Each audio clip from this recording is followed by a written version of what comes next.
everybody for joining us, and those that are going to watch the recording, thank you for watching. We have Tom Barrett and Dave Marks from Hartford Funds that are going to present on Social Security tonight. We know there's questions about this topic all the time. We thought possibly that this presentation could answer some of those questions and give you some things to think about. Hartford Funds has been a great partner to us. Some of you probably own some of their funds in your portfolio. I've known Dave for quite some time and just starting to know Tom as well. And thank you guys for presenting. We're really looking forward to the presentation tonight, and I'll let you take it from here. Thanks, Sebastian. Really appreciate it, and welcome for those that are not Eagles fans. I apologize in advance for what the debauchery you're going to see on Friday on Valentine's Day at the parade. Really quick, Tom, I'll turn it to you in a second, but for those that maybe aren't familiar with Hartford, so we work with the Premier as one of their investment partners. So a lot of my time is spent sharing kind of what we're thinking around the markets. There's no shortage of topics that we could talk about on that topic tonight as well. But the other part of how we help all the advisors in their group is sharing educational presentations around different planning topics. And when Josh and Sebastian reached out and said, "Hey, do you guys have anything on Social Security?" We're like, "Yeah." So I've got the speaker I want to use, and we've got a great presentation. So the goal tonight, I don't know how many questions we'll answer. I think, Tom, you and I always joke, we sometimes create more thought than actual answers, and that's okay. The goal of this is to sort of make you aware of the opportunities and also maybe some things you want to think about with your advisor before you turn on Social Security for those that are in that space. So I don't want to steal any more of Tom's thunder, but Tom will introduce himself more formally. But he and I have worked together for over 20 years. He grew up in the business. His dad was a financial advisor. He's from Westchester, Pennsylvania. So education and making sure people understand what's going on with not only in their portfolio, but their overall plan is definitely a passion of his. And he's part of our Applied Insights team, which works with a lot of our presentations like this and a lot of our longevity specialists, which I know he'll touch on, one being with MIT up in Cambridge, Mass. So Tom, thanks for joining. As you know, I appreciate our partnership together, and I'll turn it to you. All right, perfect. Thanks everyone for joining us tonight. I'll be brief since Dave basically laid it out, but I am Tom Barrett, Managing Director with the Applied Insights team. I've been with Hartford Funds now for over 20 years. In my role, I'm typically up in the air. I'm usually in 3 or 4 cities a week all across the country. So this is nice to be able to beam to you all from my bunker here outside of Philadelphia.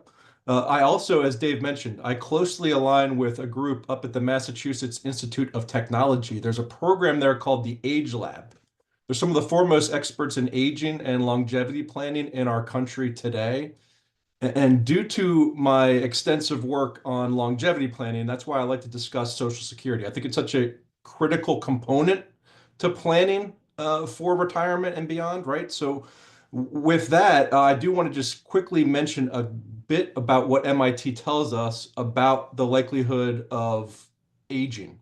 They say if there's a couple in our country today, age 65, the probability that at least one lives well into their 90s, so we'll define that as 95 or above. Right now, that's a 50% probability.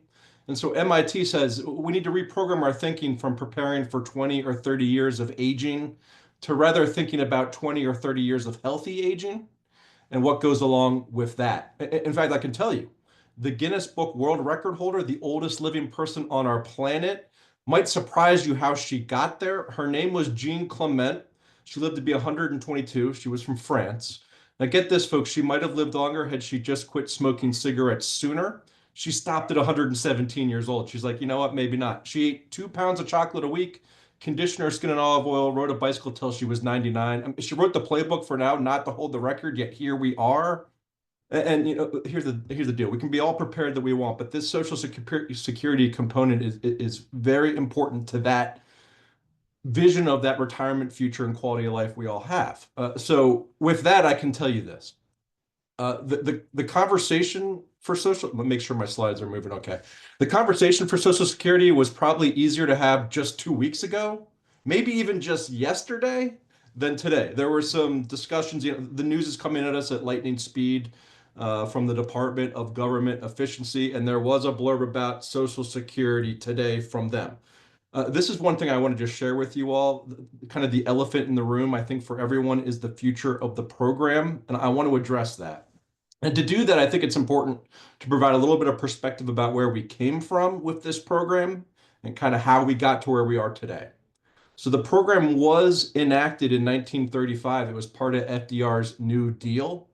And back then, they were offering this social policy that said if you up and lived longer than you expected and past the time that you were working, we'd be able to provide some type of supplemental income. So the problem was back in 1935, when you could start drawing Social Security at age 65, life expectancy was 59 years old. And so really it was that type of emergency protection in case we lived past life expectancy. Now, I just mentioned to you all kind of what the numbers look like today. On top of that, back in 1935, we had 45 active workers that were able to pay into the program for every one Social Security recipient that was eligible to receive payments. If we flash forward to 2025, those numbers look much different. We now have 3 active workers paying into the program to support every one Social Security recipient. So on the screen in front of you, you are seeing a couple of the first folks that received Social Security. Back in the day, you were able to take a lump sum distribution. That's no longer the case, but Ernest Ackerman took advantage of that. He contributed, I believe, 2 or 3 cents into the program. He retired, asked for a lump sum, he received 17 cents. You can kind of go and read a little bit about what he did with the money. But more interestingly is Miss Ida Mae Fuller. You can see here, she contributed less than $25 in the program. She received nearly $23,000. And that's because Miss Ida Mae Fuller up and lived to be 100 years old, just shattering what expectations were. If we flash forward to today, that longevity bonus is certainly something that's affecting the program. And so changes will probably have to be made. As it stands right now, if we were to do absolutely nothing, by the year 2034, it is anticipated that the Social Security Trust Fund will become insolvent. At that time, I do want people to know first what the apocalyptic scenario looks like. So again, if we do absolutely nothing, at that time, the Social Security Administration will be able to pay 75 cents on the dollar to every Social Security recipient until the year 2093. And so I do like to mention this to folks to let them know that there isn't a playbook that says that our Social Security checks ever go to zero in our lifetime. Certainly that might not sound ideal, but it's not that worst case scenario that maybe we've planted in our minds. However, I do believe that we'll probably see some change.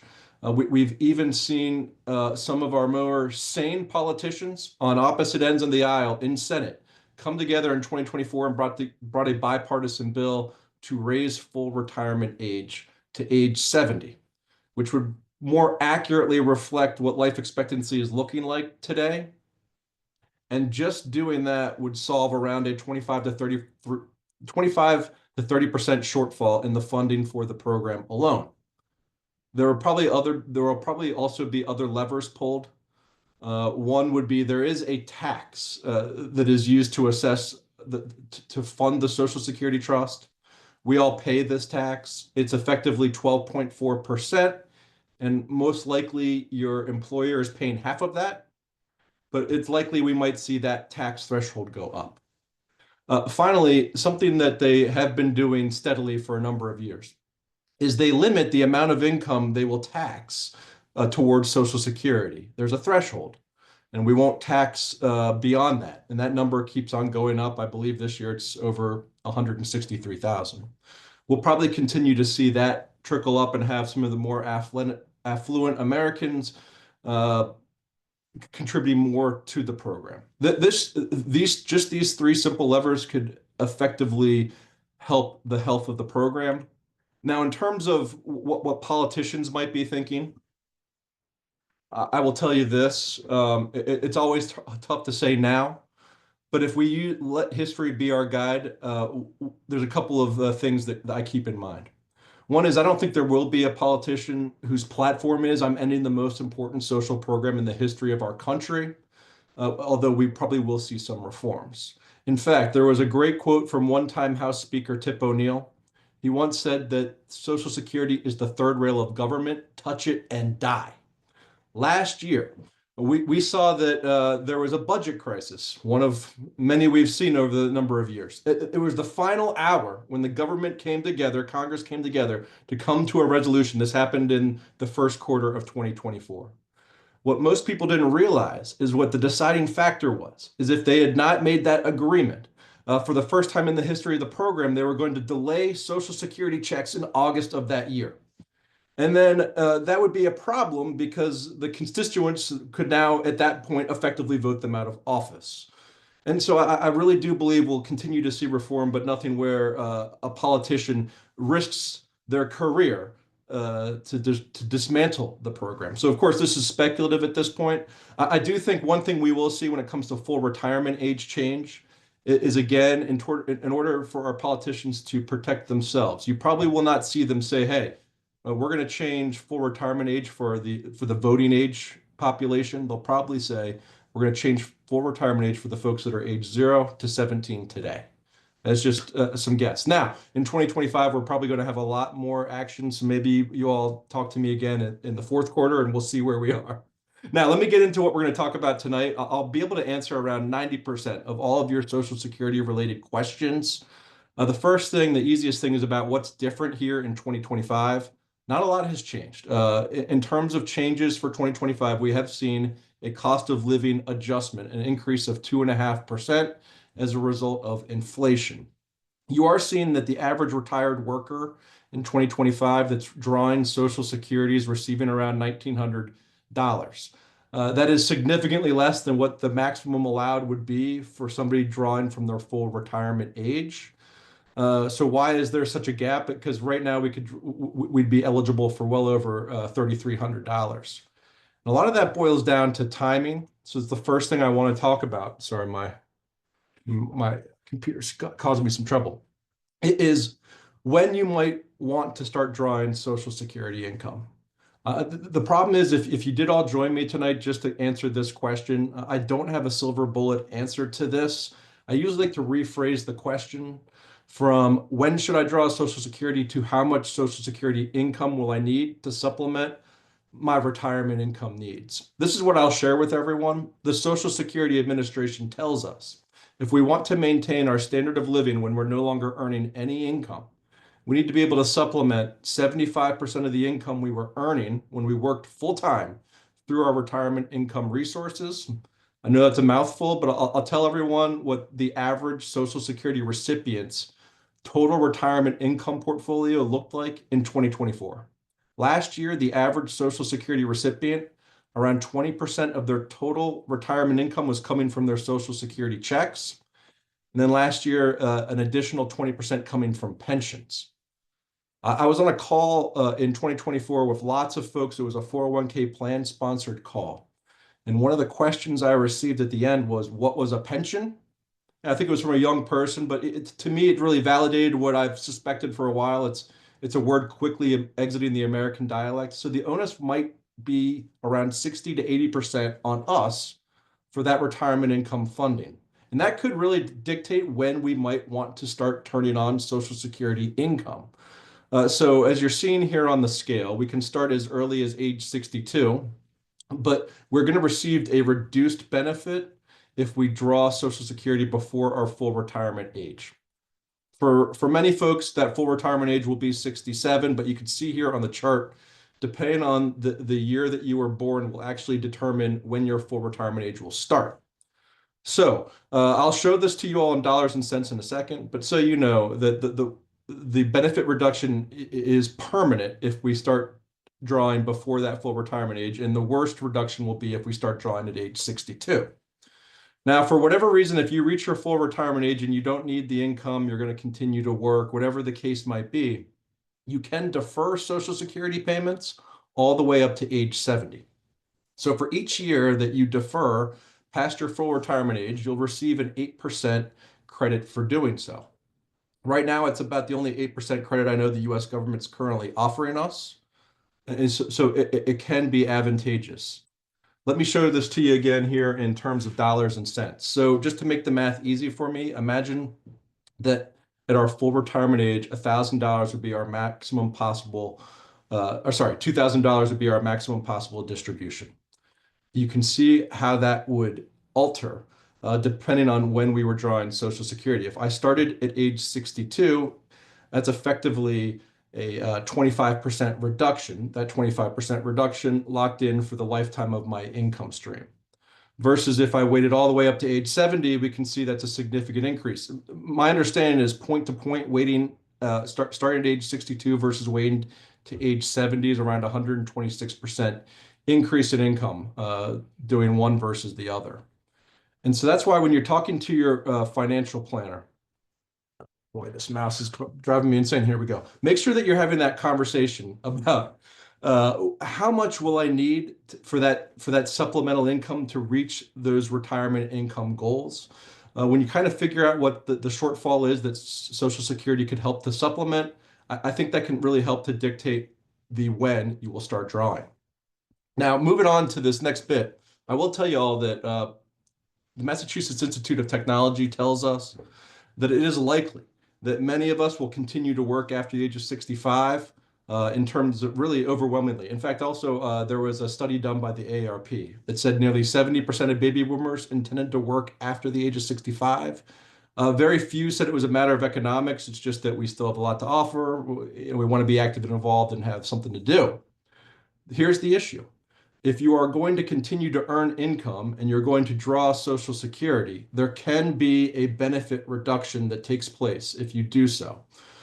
This would be a temporary benefit reduction during the time that you're earning income over the allotted amount. This will be the most complicated math I give tonight, but I promise you on the next slide it'll be a little better explained, but let me do my best to get through this. This is what they tell us. They say if you are earning income over $23,000 a year, we're going to temporarily reduce your Social Security benefit by $1 for every $2 you earn over that amount. That's going to happen if you're earning income above that amount before your full retirement age. Now, during the calendar year that you reach your full retirement age, whether that be in January or December, it does not matter. During that calendar year, they're going to be a little bit more flexible. Now they're saying that we're going to give you a ceiling of $62,000 and change. We're not going to do any temporary benefit reduction unless you're earning more income than that. And then we're going to be a little bit more lenient. We're only going to reduce it by $1 for every $3 you earn after that amount.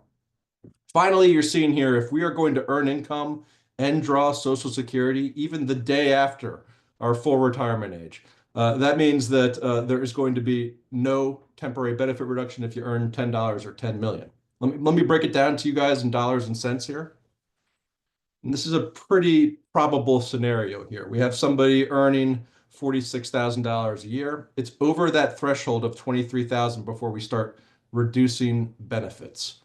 So you can see we're over that amount by $22,600. This is how the calculation takes place. They're going to take a look at how much they owe you in Social Security income. They owe you $1,500 a month. Remember, they're going to reduce it by $1 for every $2 we earn over that ceiling. So half of that overage amount, half of $22,600 is $11,300. We subtract that number from how much you were supposed to receive in Social Security. Here's the bottom line. I was supposed to get $1,500 a month in Social Security. Because I'm earning $22,000 more than that ceiling, my Social Security check is now $558 a month. It's nearly a reduction of $1,000 for that modest amount of income you had over that threshold. And so I do also want people to understand when I talk about this, I mention it as temporary. That benefit reduction only applies during the years that you are earning income over that amount before your full retirement age. There is also an opportunity for you actually to get that money back. It's considered withheld, not permanently taken away from you. So at the time that you have finished with your earned income, they're going to assess how much money they've withheld. In our case here, let's just imagine we worked for a calendar year. We worked for 12 months here. They withheld $1,000 a month to make it easy for me. So they withheld $12,000. Now they're going to say, hey, listen, we're going to give you that money back through a supplemental income stream over your new life expectancy. And so we have our Social Security income stream, and now we're receiving this secondary supplemental income stream to receive that $12,000 back. Here's kind of how I think about it. It took us 12 months to have that money withhold. It might take around 10 years for us to get it back through that supplemental income stream. It's certainly not a great deal. And I don't know if there's a chat here, but Sebastian, if you do see somebody pop up a question, I know this is kind of where some questions happen. Maybe just let me know. I'll be happy to answer if anyone wants to type something into the chat. Sebastian, Tom, we do have a question. Go ahead. No, I was going to say I didn't know if you. I saw the same thing. I didn't want to. Tom, you were on a roll, buddy. I didn't want to cut you off. Okay, we did get okay. Oh, I see it now. What about inflation rate? So before you answer that, this is what always happens, right, Tom? Like this is more of a planning question. So you can address it from a Social Security standpoint, but I think the advisors on the phone might have an opinion on that too, because like you said, the Social Security COLA was less than 3%, and that I don't know if that's. We might plan for a little more based on current environment. So I don't know if Sebastian, you want to touch on that because that's more of like your wheelhouse. Yeah, Lynn, I can touch on that. My opinion would be that prior to we had a large COLA in I think it was 2023 or 24 that was around 8%, I believe, maybe even north of that. Tom could probably correct me if I'm wrong. I think that's an outlier. But I also think maybe the assumed rate for the prior decade prior to that, where it was more in line with like 1 or 2, is also kind of out the door. I think for the foreseeable future, I think we're looking in that 3 to 4 range. That's just where kind of I think most economists are pegging inflation, and Social Security kind of follows that. If anybody, Tom or Josh, or Mark or Josh, anybody else has an opinion, feel free to share, but that's kind of what our stance would be, Lynn, as far as what the COLAs will look like, average COLAs will look like moving forward. And when I say COLA, when I say COLA, I mean cost of living adjustment. I would echo what Sebastian said. I think that's fairly accurate. And so if you're thinking that question in terms of the fact that you might have hit full retirement age and are thinking of delaying, that 8% will still certainly outpace anticipated inflation rates. If that was kind of what you were thinking about. So everyone's favorite topic here, taxes, I know. Sometimes I'm happy when I'm virtual, like, that no one can throw rotten tomatoes at me over this topic here. Let's see if I can get the slides moving too. All right. So with taxes, here's the problem. I know that Social Security in itself is a tax that we've been paying our entire careers into. And then once we finally have the benefit of receiving the money, we are going to be taxed on that as well. So that's just something to look forward to. And here's the other issue. When it comes to Social Security taxation versus what I was just talking about with earned income, I kind of think of it like there's less places to hide because they look at what we call modified adjusted gross income, which encapsulates a lot.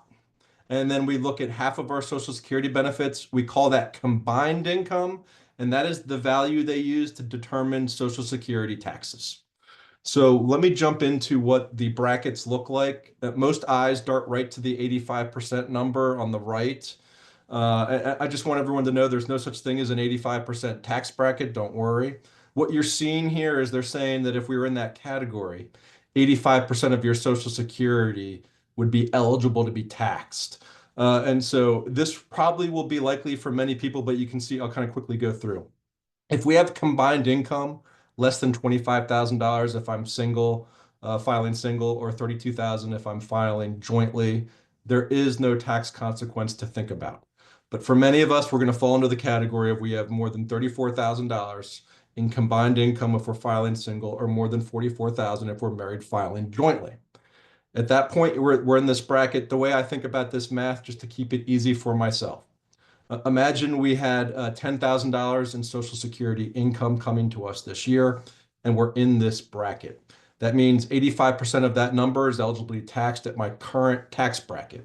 So that would be $8,500. If I was in a 20% tax bracket, you could effectively say that 20% of 8,500 is my anticipated Social Security tax consequence for that year. And so when you're talking to the team at Premier Wealth Management, one thing I definitely will encourage you to do, I know they're already probably on top of this anyway, since they're black belts in this, but there is some low-hanging fruit when it comes to trying to protect some of our assets from combined income. It can be through charitable contributions, and there's some other interesting ways we can do it, but Roth IRAs and Roth 401ks are one of the really easy targets. And the reason is this, just as a quick refresher, if you have a traditional 401k or IRA, the money goes in pre-taxed, it grows tax deferred, and whenever you draw it, at that point in time, you're taxed at your current tax bracket, versus a Roth where you pay the taxes today. The money goes in and it grows tax-free, and when you withdraw it, it comes out tax-free. What's nice about that is that that money will not count towards combined income. And so I know it seems like something we've always heard, almost cliche, that where will taxes be? Will they be lower or higher? But one thing we can pretty much guarantee is the taxes will look probably higher than they do today. So if we can kind of get some of that tax burden taken care of now, it can be very advantageous to us when we're drawing Social Security. So just have a discussion about if that makes sense for any of you. Great point, Tom. And Roth conversions are something that we're gonna talk a lot about this year with clients that are in traditional IRAs as well. But another question came in, and I think it relates probably to the last few slides. Yeah. Lori, thank you for the question, Lori. She's asking about the $23,000, which I believe was on not the tax slide, but the income slide. Yeah. She's asking, does that include Social Security income? So I guess I would expand on that. When you're taking income into account, number one, does it count Social Security income? And then on the tax slide as well, when you're talking those numbers, if Social Security's tax is accounting it there as well.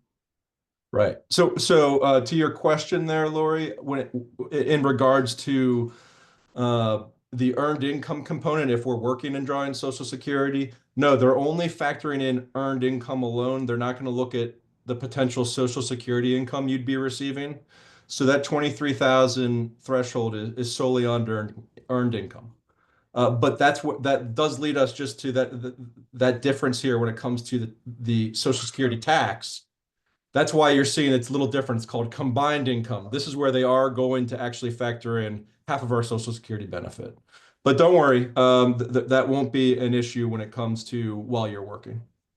Hopefully that'll answer your question. And Tom, I apologize, just to backtrack, just to finish off Lynn's question. When, like the year where I think the COLA, did I mention, what was it that one year where it was very high? Do you remember what the exact? Yeah, I think it was 8.3 to 9, somewhere around there, yeah. Yeah, so when you get past full retirement age and you get that 8% bump, if the COLA is higher than the 8%, you get the COLA instead of the 8%, then I take it. Okay. Yeah, just the odds of that happening are very we were in an interesting market then. But yeah, sure. Anything can happen is what we've learned. Thank you. All right.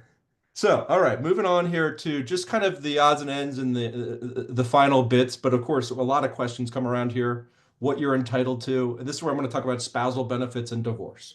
So first of all, what you're entitled to, it's really the greater of three things, as you're seeing here. Quite simple. It's either your individual benefit, or if you are married and your spousal benefit is greater, it could be your spousal benefit.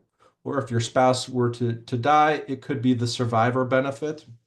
This is what I've been told.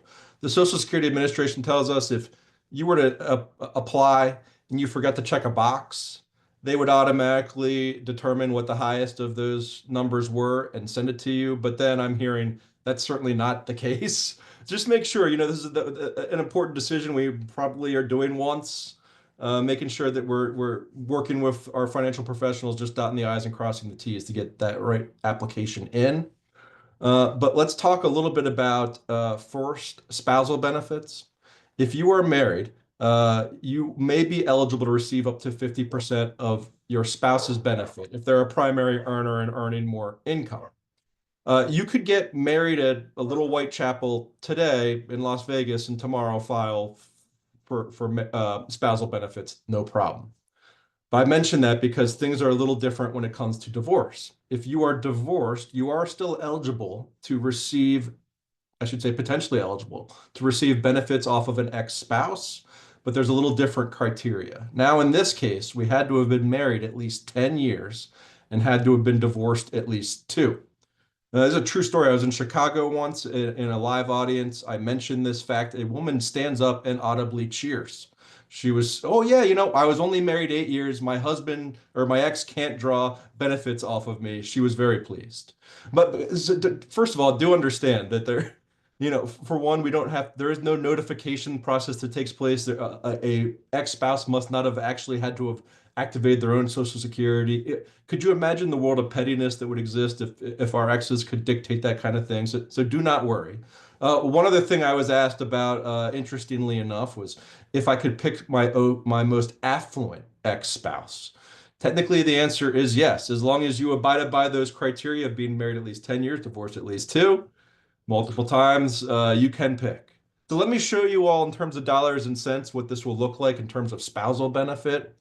We got this example here just to make life easy. We have John and Angela. John has a single benefit of $2,945 versus Angela's single benefit being $947. Now, if Angela were to take 50% of John's benefit, we can kind of see that number would be higher than her individual benefit. It would make sense for her to draw the spousal benefit. But there is a catch here. She can do that, but John must have started his Social Security income first for her to be eligible to apply for spousal benefits. There was a loophole that existed that they have since closed, which was called file and suspend, where there was a time where somebody like John could have filed, suspended his payment immediately, allowed it to keep on ticking up, but allowing Angela to activate spousal benefits. And those are one of those things that were straining the overall program. So maybe unfortunate for us as planners, good for the overall health of the Social Security Trust Fund, but do understand that Angela would have to wait. Another question I get sometimes on this is around, and okay, no questions yet. Good. So another question I'll get sometimes around this is if can Angela draw a individual benefit and then switch to the spousal benefit? And there actually is an opportunity to do this, but understand what will probably happen if somebody typically is starting an individual benefit before their spouse.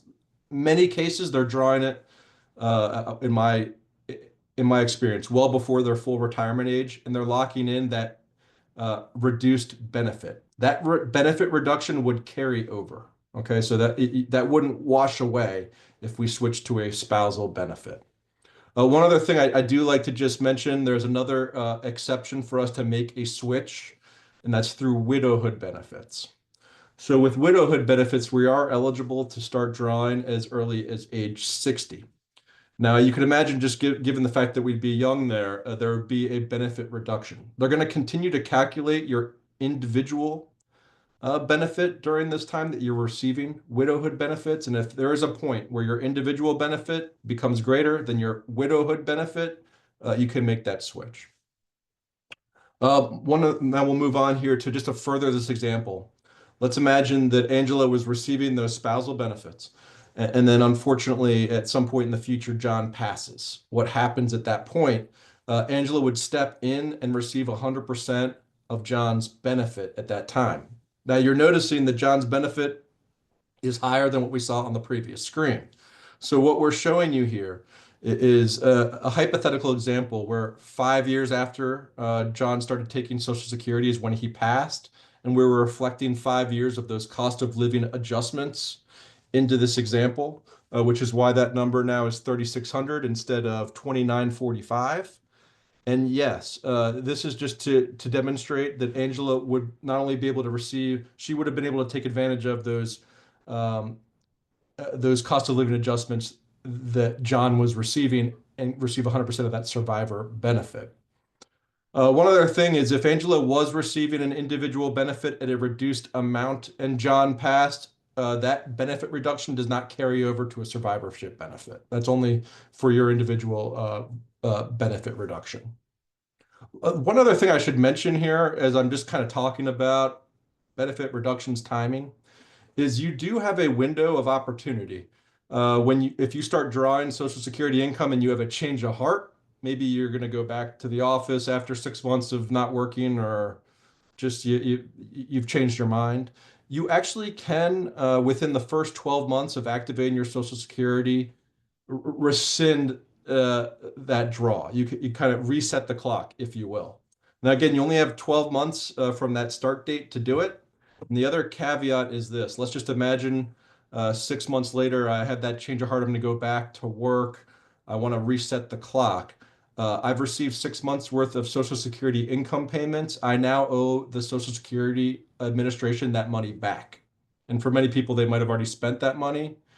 But I do mention that just because there's one thing MIT tells us, that there's this honeymoon phase in retirement. They say it's this euphoric feeling we get when we're very excited that we're no longer working, we have all of this additional time. They say that honeymoon phase lasts around 6 to 12 months before we get the itch. We might want to be doing something more productive with that time, and just some other food for thought. Now, I'll kind of, as I'm nearing my time anywho, but the last thing I'll mention is this. For any folks here that might be working with the federal government, or if you're a teacher, the only other change we saw in 2025 was the Social Security Protection Act. That was signed under the Biden administration, and basically what that did was eliminate the government pension offset and windfall provisions, which is really only affecting a couple of million out of the more than 70 million people that would be eligible for Social Security. But I will tell you, this is a step that might make you eligible for some type of Social Security benefit as you might not otherwise been, or maybe the benefit reduction might not be as severe. That's more of a kind of an individual basis, but if any of those questions come up, this team now through Dave has access to me. If you all need anything on a one-on-one basis, or if there's a question that comes up after the fact, you can get it to me. We'll research it and get an answer to you. So with that, as you can see here, just things to think about before we draw Social Security. When do you plan to stop working? That one, like I said, might change. Do I need the extra income?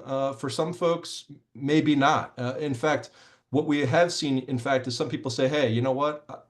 I don't need the money, but I might as well turn on. Why not? And it accidentally jumped them into a tax bracket they didn't anticipate. So that's something to consider. And then finally, that loaded question there, how long will I live? The only thing I'll tell you all is MIT says we're all greatly underestimating our own life expectancies. So do keep that in mind. And I'll leave you all here with this information. If there's no other questions, I will leave you all with a quote from one of my favorite American philosophers. His name was Yogi Berra, and he once said that the future ain't what it used to be. I think we can all wholeheartedly agree with that sentiment. That's why we like to bring this type of information, research, and insight to you all. I really thank you for spending your time during the evening with us tonight. Sebastian, team, Dave, I'll send it all to you guys if you want to just have any closing comments.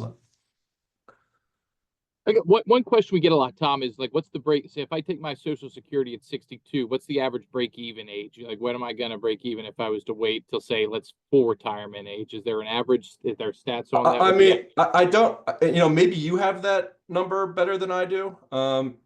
If you do, I'd spit it out. But I'll tell you, the one thing I do share with people is there's a reason why those reductions are so severe. It's because we're all trying to get a general, they want to pay everyone a general same amount of money over a life expectancy period of time.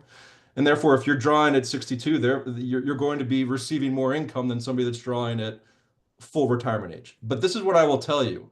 We're living in an interesting time where we might be one step ahead of the actuaries that are deciding how long we're going to live. It's something I thought that was fascinating and I didn't know this until COVID struck, but the way we assess life expectancy with the US government is based on a 12-month look back. So you might have read in the headlines that all of our life expectancies dropped significantly after the pandemic. It's because 500,000 people died the previous calendar year. Now, one thing MIT is telling us is we're living, for many of us, that's that coin flip to live well into our 90s. The actuaries that are plotting out life expectancy at Social Security Administration have not caught up to that thought. And so it is advantageous for us if we are feeling healthy and vibrant and active to probably delay and take advantage of that extra money, knowing that how much longer we will live on average. We are rolling the dice a little bit there at the craps table, but I think we can definitely win. Hopefully that helps a little. Thank you. Yeah. Any other questions from anybody? I'll just make another comment on that. I think one of the, and this has come up from different meetings we've had with MIT around longevity, which ties back to this, as Tom said. Generally, people that are working with financial advisors have different levels of means. So that might mean their lifestyle, health, etc., is a little bit, I would say above the average.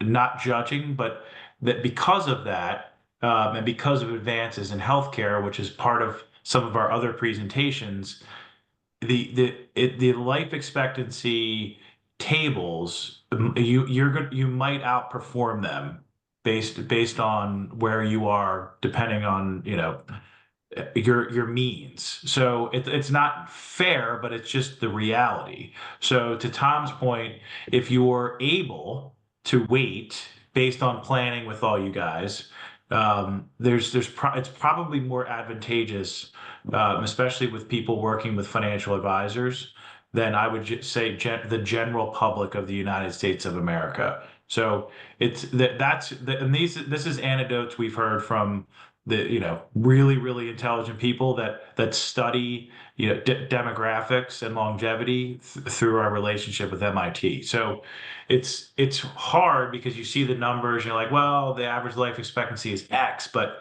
how many people do we know that are 95, 99, 100, 105? So if you can wait, unless there's predetermined conditions. Our general advice is, from working with our friends at the lab, is at least wait to full retirement age if you can, just from a maximizing the benefit standpoint. Yeah, and I would definitely agree with those statements. I think a crazy stat I saw, Dave, was maybe, I can't remember the exact numbers, but for a married couple that both spouses make it to 65, there's like, I forget what the percentage chance of one of them making it to 90 is, but it's a higher number than you would think. Which is kind of eye-opening, because most don't think they're going to make it. 50%. Yeah. Yeah. So, and the ladies know who they are in that equation, by the way. Exactly. I'm betting on the ladies. Yeah. Hey, Sebastian, this is probably a you or Josh question, but Lynn asked about sending out the recording. Yeah. Yes, the recording will be sent out. We'll be blasting that out. We'll have to get it approved, Lynn. That could take maybe up to a week for our back office to approve it, but once they approve it, we will blast it out to the email recipients on our list. That's pretty good. So other firms take 3 years. Yeah. Yeah. Yep. So I was just perusing the questions. I think that's all the comments and questions I saw. So, but like I said, if you simmer on something and come back with a question, I'm just an email away. So look forward to hearing from you all again if you need anything. All right. Appreciate it. Sebastian, I'll before you guys close it up, Tom, thank you. I know this is after hours, even though it's a home game for you. So we appreciate you jumping on with great friends and partners of ours. So Sebastian, I'll let you if there's anything you want to close it out with, but really appreciate the opportunity. And thank you. If there was folks that couldn't make it, we're happy to do this again. It's super easy for us. No, this was great. Thank you, Dave. Thank you, Tom. You. Great presentation. Topic that a lot of people at a certain age point have interest in. So we'll have to do it again one of these days. But yeah, we appreciate you presenting. This recording will go out. Any questions that come after you watch the recording or after this call, feel free to get in contact with us. But thank you for joining us tonight and enjoy your evening.